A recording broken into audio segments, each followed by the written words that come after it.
Mga pumuluyo sa coastal barangay sa Banwasang Oton, Iloilo, ginapaligmat sa padayon nga paglain sang tiyempo.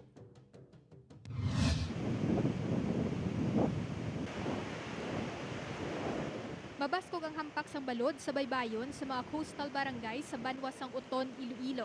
Ginabisuhan na ang mga manugpangisda nga likawan anay ang pagpalawod sa padayon nga pagpasingit sang tiyempo dala sang Bagyo Julina nga ginpabaskog pa sang habagat. Ang pila ka mga manugpangisda ginpakamaayo nga ipahigad na lang ang ilang mga baroto kag ginhigdan agud hindi madalas ang balod. Ang balay ni Melanie sa higad sang baybay ginsulod na sang tubig dagat. Pero kung mataas na nga yung tubig, ang maragay kasaylo na kami diri sa babaw lang. Ay para nga masamon lang, safety man kami. Ginpanugyanan sang LGU ang mga pamuluyo sa coastal areas nga mag-aligmat kag hindi na paghulaton nga maglala ang sitwasyon antes mag-evacuate.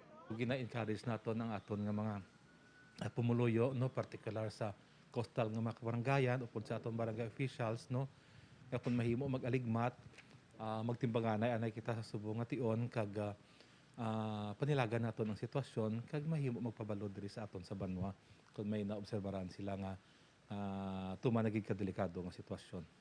Nakahanda naman ang Oton MDRRMO sa tion kinahanglan ang preemptive evacuation.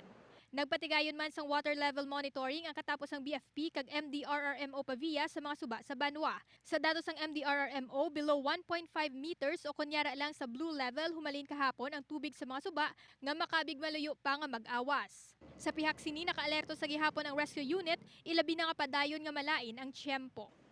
Upod kay Romel Porquilla, Ashiliza, One Western Visayas.